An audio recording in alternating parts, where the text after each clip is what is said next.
نئے وزیر خزانہ شوکت ترین کی جانب سے IMF کے ساتھ ڈاکٹر عبدالحفیظ شیخ کے دور میں کیے جانے والے معاہدوں پر نظر ثانی کے اعلان کا کیا یہ مطلب ہے کہ وہ معاہدے غلط تھے؟ اور اگر ایسا ہے تو پھر سوال یہ اٹھتا ہے کہ کیا وزیر اعظم عمران خان تب سو رہے تھے؟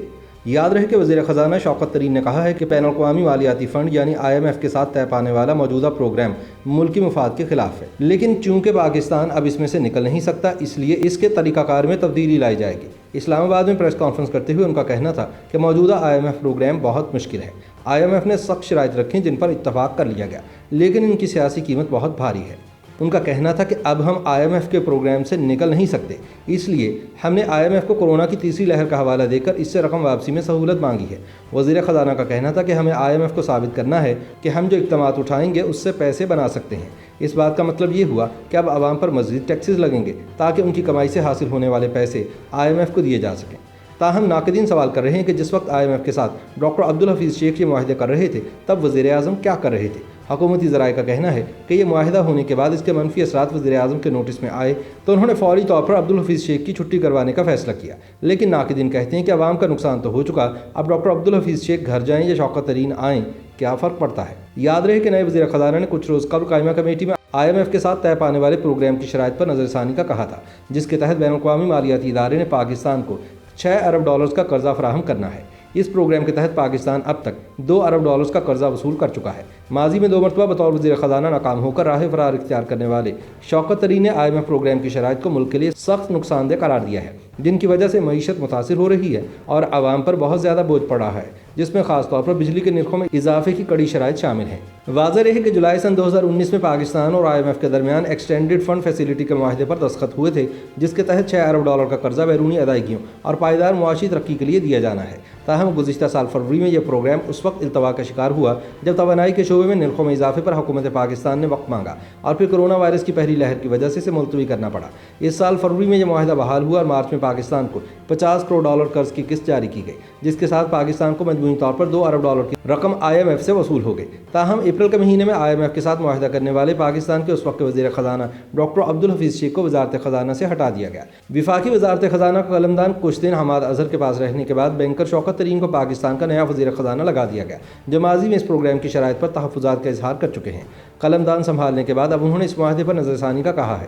یاد رہے کہ اس سال فروری میں معاہدے کی بحالی کے لیے پاکستان جن شرائط پر رضامند ہوا تھا ان میں بجلی کے قانون یعنی نیپرا ایکٹ میں ترامیم، اسٹیٹ بینک آف پاکستان کے ایکٹ میں ترامیم، اضافی ٹیکس کی وصولی اور بجلی و گیس کے نرخوں میں اضافہ اور مختلف شعبوں کو دی جانے والی سبسڈی کا خاتمہ نمایاں طور پر شامل ہے۔ ناقدین سوال کر رہے ہیں کہ نئے وزیر خزانہ کی جانب سے IMF کے ساتھ معاہدے پر نظر ثانی کا بیان کیا اس بات کی علامت ہے کہ اس معاہدے میں کوئی خرابی تھی؟ اس بارے بات کرتے ہوئے پاکستان کے سابق وزیر خزانہ ڈاکٹر حفیظ پاشا نے کہا ہے کہ ہمارے وزیر خزانہ یہ کہہ رہے ہیں کہ جن حالات کا پاکستان اس وقت سامنا کر رہا ہے اس میں اس معاہدے کی شرائط قابل عمل نہیں ہے۔ پاکستان اس وقت کورونا کی تیسری لہر کا شکار ہے اور دن بدن صورتحال خراب ہوتی جا رہی ہے۔ اس صورتحال میں IMF کی شرائط نامناسب ہیں اور یہ ملک میں مزید غربت اور بے روزگاری کا باعث بنے گی۔ ڈاکٹر پاشا نے کہا کہ امید ہے کہ IMF معاہدے کی شرائط پر نظر ثانی کے لیے تیار ہو جائے گا۔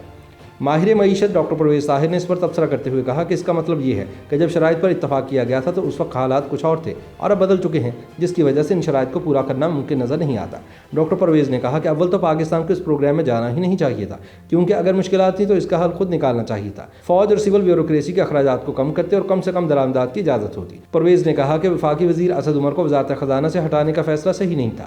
وہ سیاسی آدمی ہے اور ایسا شخص صرف حساب کتاب نہیں دیکھتا بلکہ ملک کے عوام کے مسائل کو بھی مد نظر رکھتا ہے۔ انہوں نے کہا کہ وزیر خزانہ شوکت ترین نے ابھی بھی معاہدے پر نہیں بلکہ اس کی چند شرائط پر نظر ثانی کا بیان دیا ہے۔ ان کے مطابق ہم ابھی تک مالیاتی خسارے اور مرکزی بینک کی شرائط میں پھنسے ہوئے ہیں، جبکہ اصل ترقی انفراسٹرکچر کی بہتری ہے۔ انہوں نے کہا کہ امریکہ صرف اپنی انفراسٹرکچر کی ترقی کے لیے $2 ارب خرچ کر رہا ہے۔ وفاقی سطح پر کام کرنے والی اکنامک ایڈوائزری کونسل کے رکن سلمان شاہ کا کہنا ہے کہ معاہدے پر نظر ثانی کی وجہ بدلتے ہوئے حالات ہیں۔ کورونا کی تیسری لہر اور لاک ڈاؤن معیشت کو متاثر کر رہے ہیں۔ انہوں نے کہا کہ اس وقت کورونا کی وجہ سے سروس انڈسٹری یعنی خدمات کا شعبہ بری طرح متاثر ہے، جو معیشت میں 60% حصہ ڈالتا ہے۔ اگر مکمل لاک ڈاؤن کی وجہ سے فیکٹریاں بھی بند ہو جاتی ہیں تو اس کا مطلب ہے کہ 80% معیشت کا پہیہ رک جائے گا۔ ان حالات میں IMF کی شرائط کو پورا کرنا بہت مشکل ہے۔